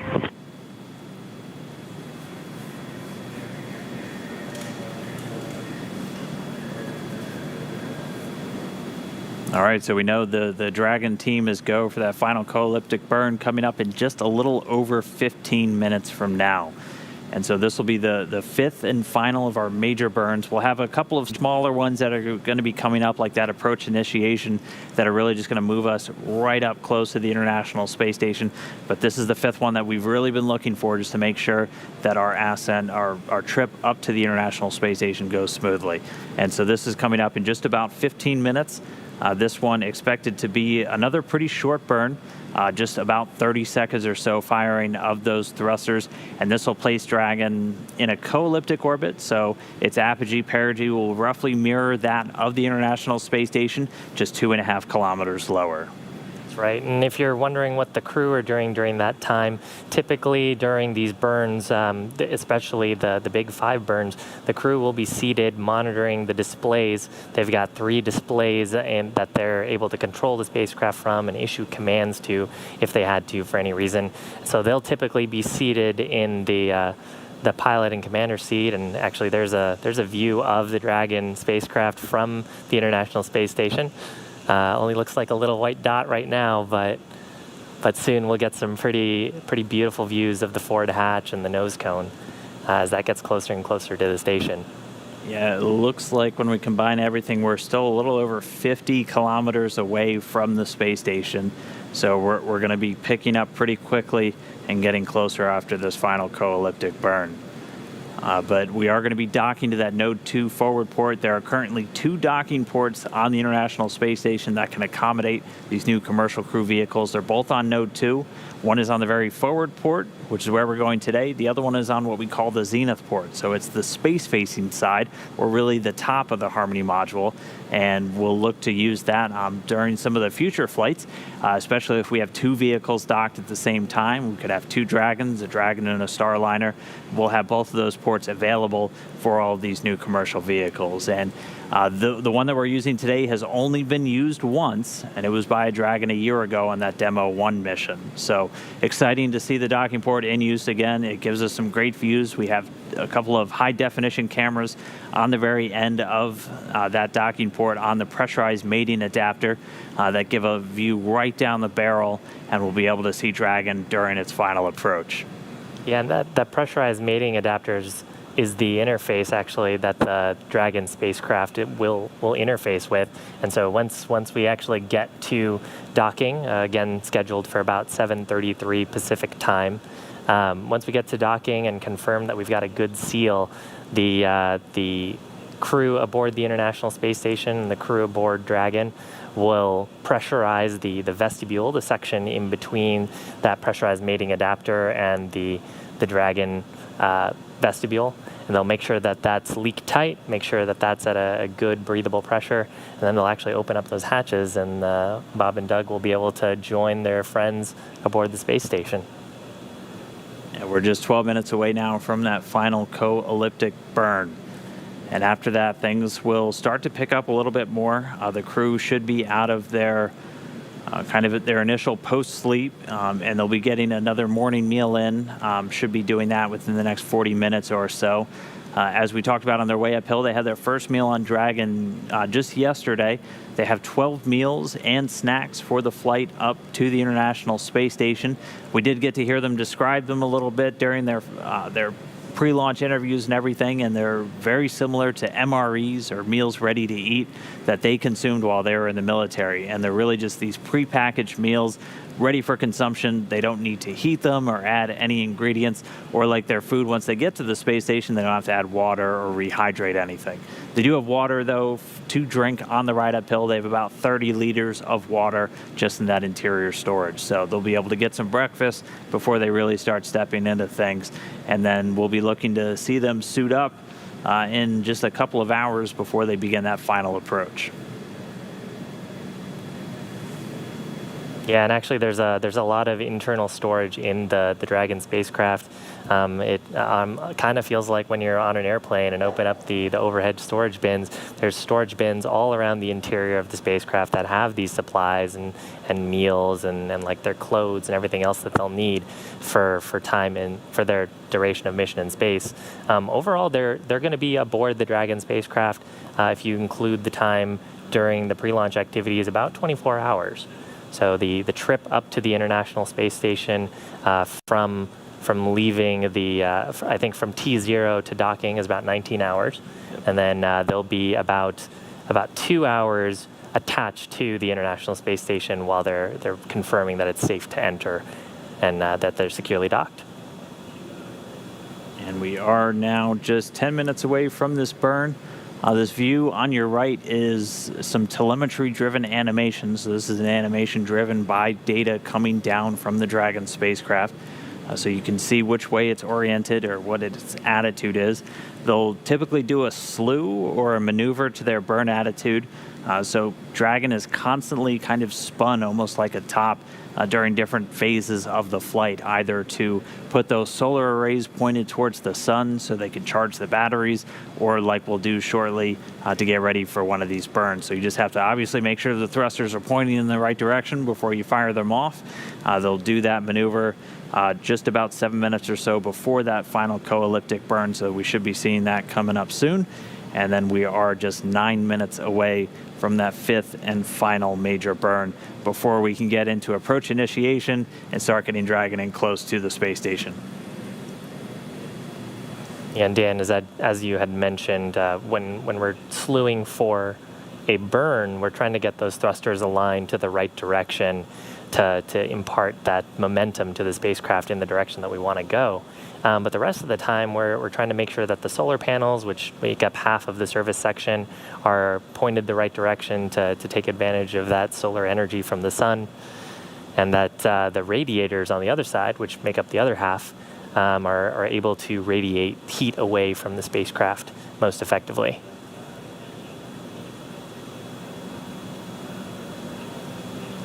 Spacecraft does have an environmental system aboard that makes sure that Bob and Doug have breathable air, controls the humidity, makes sure that there's not too much carbon dioxide in the atmosphere, and also make sure that they're nice and comfortable on the spacecraft. Usually keeps them about 70, 75 degrees in there. Yeah, that was one of the major upgrades, obviously, to start flying people, is outfitting a new ECLIS, or Environmental Control and Life Support System. One of the new upgrades on the Crew Dragon, which you can actually see in this animation, if you're wondering what that circular object is on the top of Dragon, that's the nose cone. So unlike the cargo Dragon, the nose cone stays attached to Crew Dragon throughout the flight. It opens up shortly after it gets on orbit, and it swings up a little more than 90 degrees. I think it's about 105 degrees until it's fully open. And until that's open, those forward bulkhead thrusters are protected during the flight uphill, also containing the docking ring and a lot of those guidance and navigation control sensors that it's going to use for that final approach. And that's going to stay open throughout the entire flight. It only closes right before they come home after that deorbit burn, before they do that re-entry and landing. And for SpaceX, I know that helps just kind of protect that top part, that docking ring, and helps play into the reusability of the Dragon spacecraft.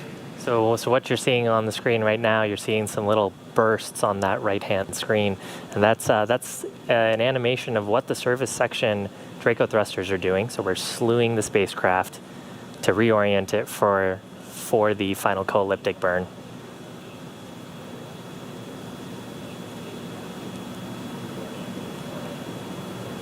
Yeah, so we're seeing in real time, we can see Dragon starting to move. We're about 6 minutes and 20 seconds away from that burn. So they're going to get it lined up now using those service section Draco thrusters, the 12 around the lower body part of the spacecraft. Yeah, and Dan, you were talking about the nose cone earlier. If you're just trying to get oriented, the nose cone actually opens the opposite way from the side hatch. So if you had a chance to tune in earlier and saw Bob and Doug give a tour of the spacecraft, they had shown the side hatch, and that's where they ingressed when they were on the crew arm on the ground. The nose cones actually open the opposite side of that.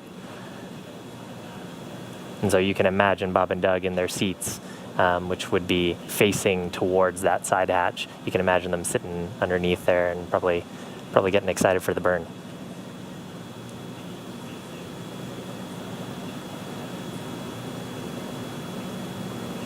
Just about 5 minutes away from final co-elliptic. And this burn is actually a pretty short burn as well. Only expected to be about 30 seconds, I think. Yep, only about 30 seconds. Looks like we're looking to change the delta V by about 2.8 meters per second. So it'll be just that final burn. Again, Dragon at this point, about 2.5 kilometers in orbit beneath the station. This will just put it on that co-elliptic, so it's going to maintain that 2.5 kilometer distance below the station. We won't be directly below at this point. We're still several kilometers or miles behind the station itself. We won't really catch up fully until we do that approach initiation, and that's going to bring us directly under the space station, just about 400 meters. And that'll be on the R bar. So a little bit earlier we talked about how Dragon's going to be on the V bar, the velocity vector, when it approaches the International Space Station for its final docking. The R bar is aligned almost 90 degrees perpendicular to that V bar. So if you were to draw a line directly through the top of the International Space Station down to the Earth below, that is the R bar. And that's what a lot of spacecraft, especially the shuttle, used to approach on during their final approach. Dragon is going to stop on that R bar, and then it's going to immediately swing out in front of the International Space Station to that V bar, that velocity vector, directly in front of the International Space Station.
All right, it looks like we have Dragon in the proper attitude. We are just 2.5 minutes away from that burn. We'll stick with this cool animation. We're going to follow the telemetry here on the ground. Again, for these burns, we're primarily using those 4 forward bulkhead thrusters of the Dragon spacecraft at the very top. We're still getting some views from some of the outboard cameras. That screen on your right is a view from one of the station cameras looking at Dragon. We're just 2 minutes away from this final co-elliptic burn. Looks a lot bigger in this view. It's getting closer to the station. It's getting closer. Looks like we're at a range of about 50 kilometers away total right now. It's going to continue to close in on this burn. And again, once we do that final approach initiation, we're just going to be 400 meters underneath the space station.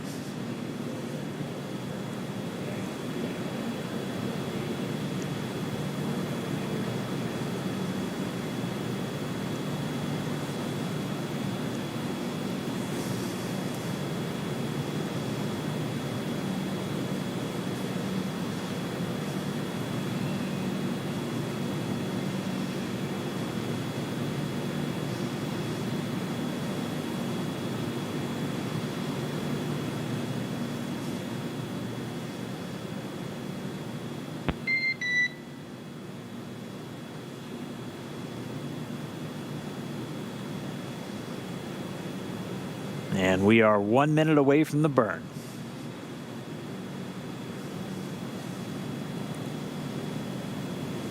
Actually, you could see on your screen there was a little burst. That was probably the service section thrusters doing a little attitude correction. If you watch really closely on that white dot, you may see little small plumes coming off it.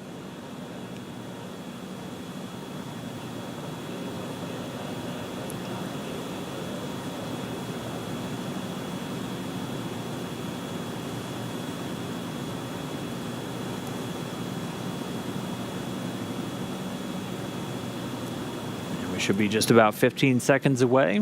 We'll stand by for confirmation that the final co-elliptic burn has begun.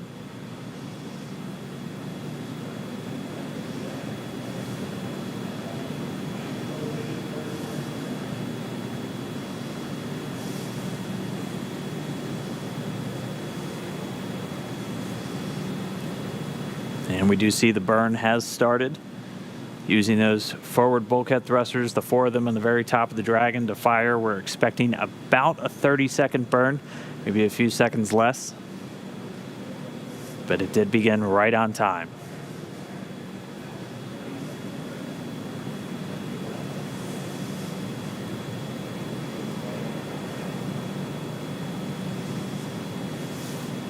There's confirmation we just heard over the nets that the burn was nominal. We'll probably hear some word shortly here from the core to the crew letting them know, since they've also been monitoring from their displays on Dragon.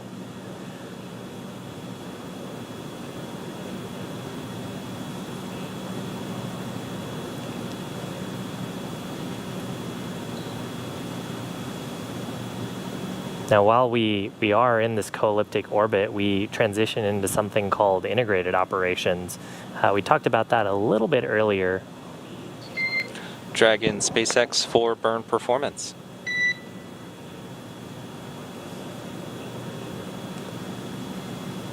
Go ahead, Mike.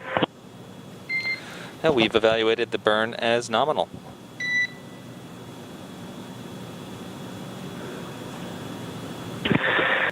Dragon copies, nominal.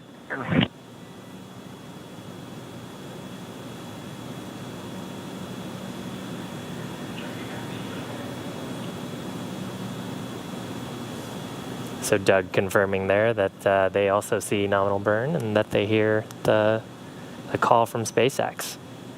Oh wow, that's awesome. That's a great view. And we're just going to see Dragon get bigger and bigger. So it's closing in now. 5 out of 5 burns done successfully, all nominal burns. Dragon now on that co-elliptic orbit, 2.5 kilometers below the station. It's going to continue moving in a little bit closer. So catching up, not getting any higher, but moving in closer to the space station itself. And then we're going to get close to our approach initiation and our integrated operations. So about over the next hour or so, the teams are going to start doing some go, no-goes here in Hawthorne and over in Houston as they tag up, making sure everything looks good with Dragon and on the station. We've not been tracking any issues with the vehicle.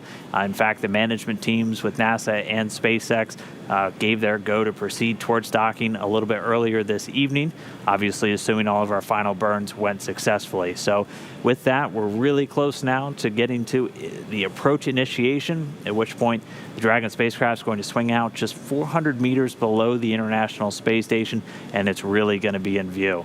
Before we get there, though, the crew is going to do their suit donning, so they're going to get back into those SpaceX suits that they were in for the launch portion, and they're going to wear them for all of the docking maneuvers.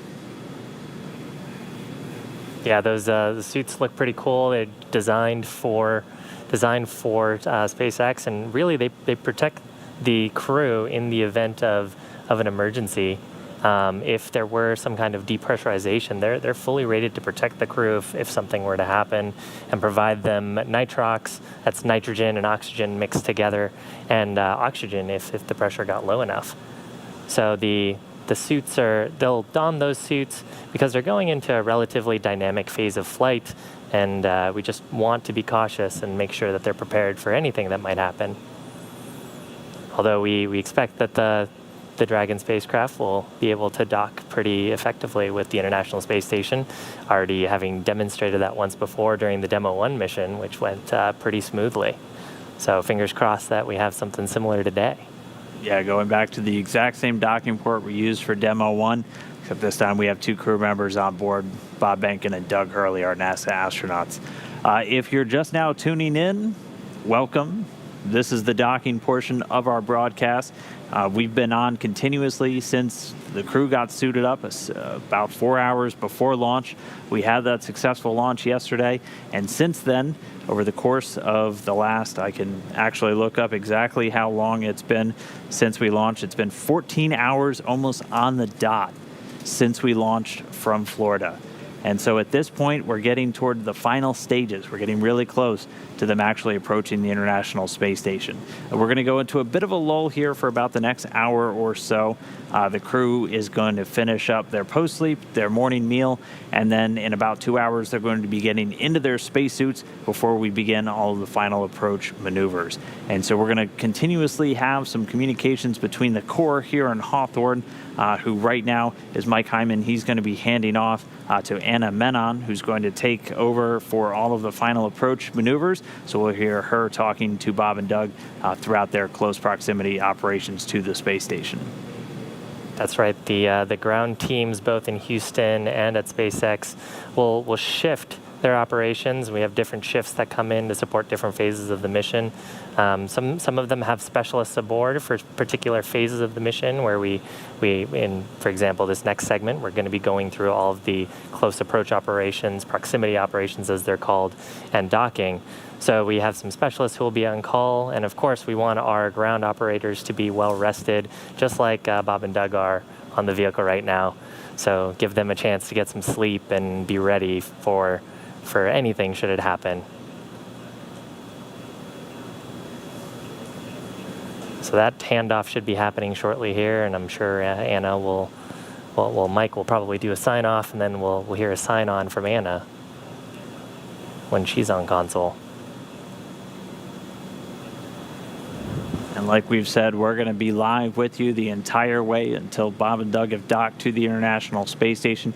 We expect that to be right around the 7:30 a.m. time frame here on the West Coast. It could shift by a couple of minutes on either side just based off of how quickly they go through all of those checkpoints. We'll have 3 different waypoints on the final approach, waypoint 0, 1, and 2. Waypoint 0 will be when they're just 400 meters below the International Space Station. They can pause here if they need to, or if everything looks good on Dragon, they can go right past that waypoint and move on to waypoint 1. That'll be just 220 meters out in front of the space station. And that, again, they can pause or they can continue right along. They are going to command a hold when they are at 220 meters away, and that's going to be the crew on board Dragon commanding that hold.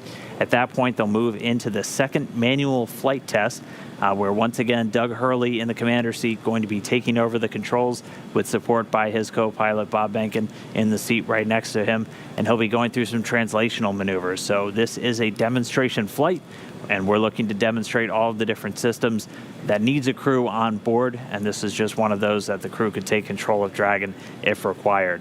After they're done with that manual flight test, they'll hand control back over to the flight computers on board Dragon for that final approach.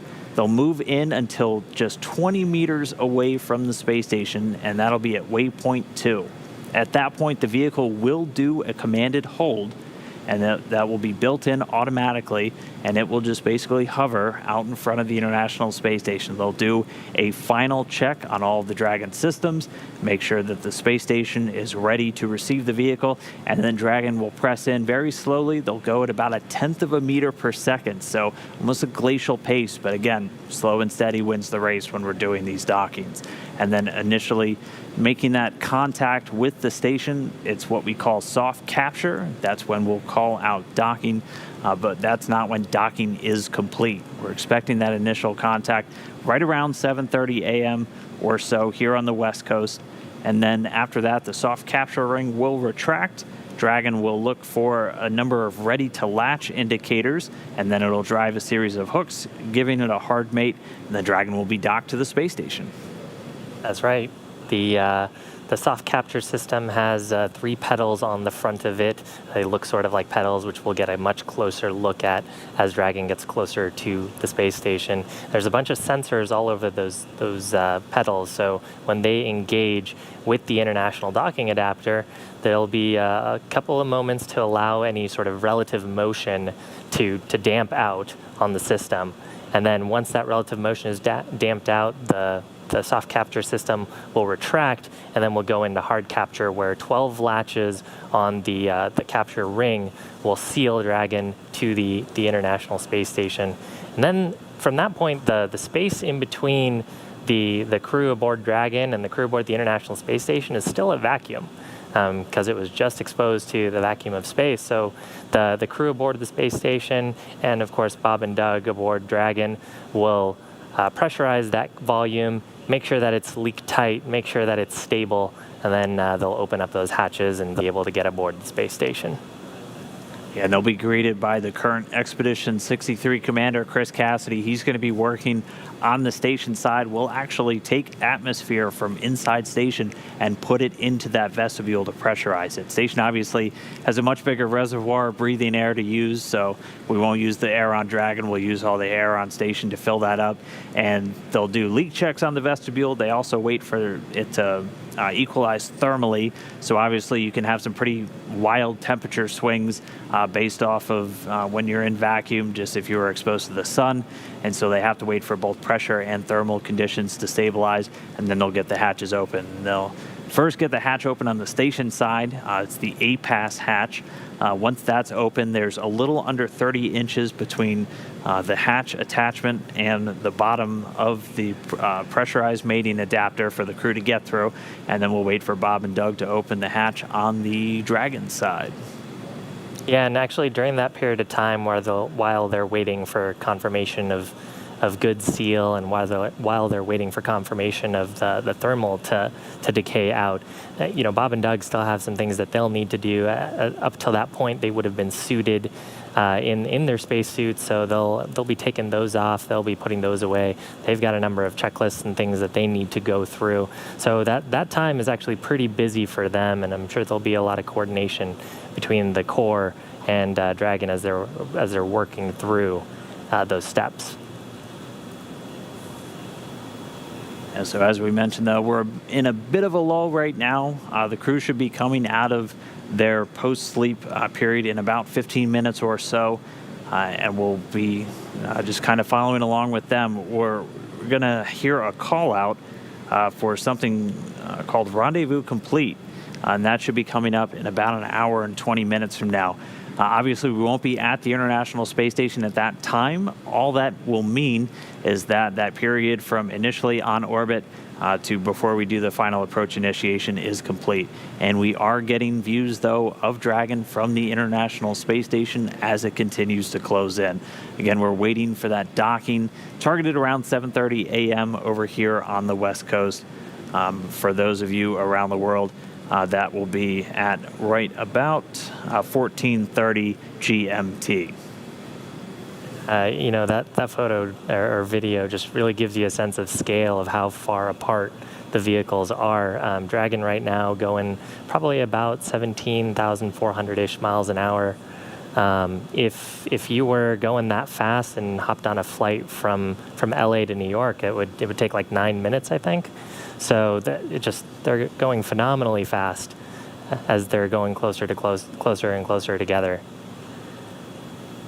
And actually, both the spacecraft and the International Space Station have quite a bit of energy while they're moving this quickly. So that is actually why we have to take it so slow and steady as we get closer and closer for those docking maneuvers. We really want to make sure that the spacecraft are aligned, that they're healthy, and that nothing unexpected will happen because they just are going so rapidly together. If you're just now hopping on, though, the crew is awake on board Dragon. Bob and Doug in their second flight day aboard. They were woken up by Planet Caravan from Black Sabbath, the first wake-up music song played aboard the Crew Dragon. So carrying over that tradition that we're very familiar from with the shuttle days now for our new era on board Crew Dragon. Planet Caravan, Black Sabbath went a little more subtle than I was expecting. I was kind of hoping we would get them with some thrash metal or something. Not this time, maybe next time. I was okay with that. I wake up to something pretty subtle, so I'm sure they probably appreciated that.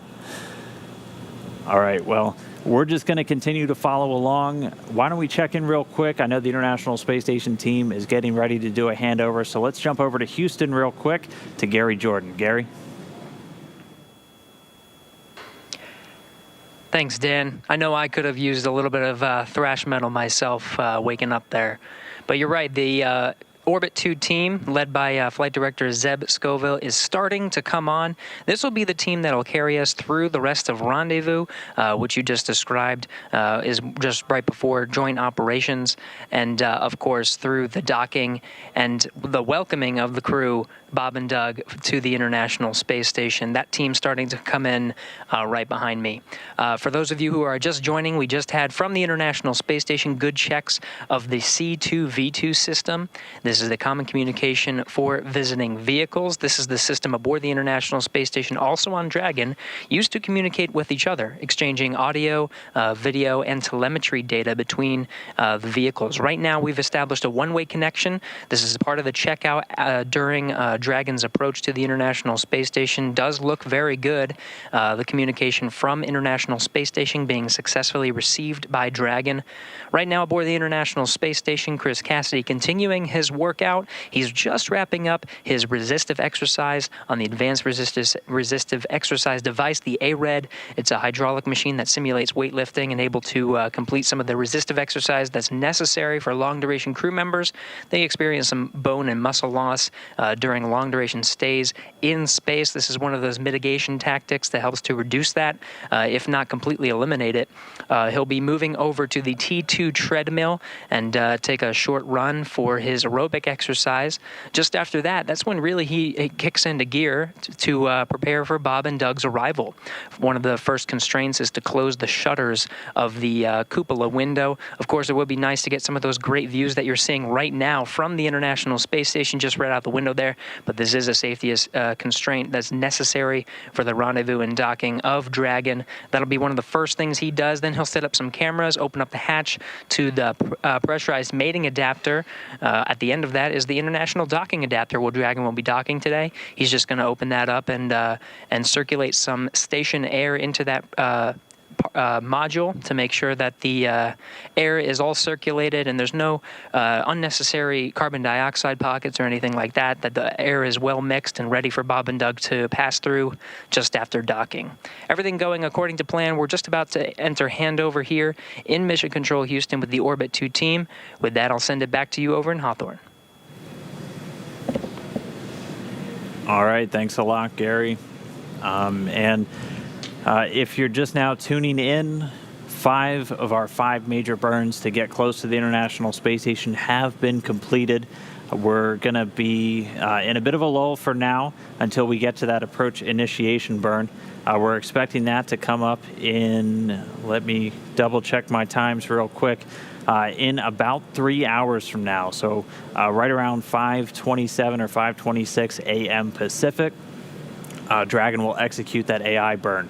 That approach initiation. And at that point, it'll be just about 7.5 kilometers behind the station and 2.5 kilometers below it. So you're going to see it gradually get a little bit bigger in that view from station that we're looking at on the right. But once we get to that approach initiation burn, that's when we're really going to get in close. At that point, Dragon is going to move inside of the approach ellipsoid, which we walked you through is just one of those imaginary gateways around the space station that helps govern just the different rules for visiting vehicles, making sure that everything's working before you move in that close. And that's when things are really going to pick up. So we have about 3 hours until we get to that approach initiation. We should have a couple of check-ins with Bob and Doug throughout the time here. They gave us a great tour onboard Dragon right after they got on orbit, and if we're lucky, we might get another check-in from them prior to that approach initiation. Yeah, that's right. They woke up about 1:45 a.m. Pacific time this morning. We played Planet Caravan for them, which is a tradition that goes back to the shuttle and even as early back as the Gemini program. Right now they're awake, going through their wake-up actions, probably getting some food right about now. And Dragon spacecraft is about 45 kilometers away from the space station after completing those 5 major burns. Right now it's about 421 kilometers above the Earth's surface. So making its way towards the International Space Station, towards that approach initiation burn. But hopefully first, yeah, we'll get an opportunity for more from them. All right, well, we're just going to continue to follow along. We haven't been tracking any issues with the Dragon spacecraft on the flight uphill. In fact, the NASA and SpaceX management teams already met overnight and we're able to give the go for all of the docking maneuvers to take place this morning. And I know the team right behind us in Hawthorne getting ready to do their handover. So the shift coming on is going to be the shift that's going to take us through all of the final maneuvers to get Dragon to the International Space Station this morning. Everything is going very smoothly so far today. We're 5 out of 5 burns complete. We'll hear that rendezvous complete in just about an hour and 20 minutes or so, and that just means we're through that stage of our approach and we're ready for the approach initiation and all of the close proximity and joint operations between the team here in Hawthorne and the folks out there in Houston. So we're just going to continue to follow along. We'll give you some ground tracks to show exactly where Dragon is. We'll have a couple of animations showing which way it's pointing, which you might see Dragon continue to change its attitude throughout the flight, just as it's either putting its solar arrays towards the sun to continue charging batteries, pointing its antennas at those TDRS, those tracking data and relay satellites that it's using to communicate with the ground. And then once the crew is up and about, and they might give us a check-in, if we're over ground stations, we might get a couple of views inside the cabin right over the shoulder of Bob and Doug.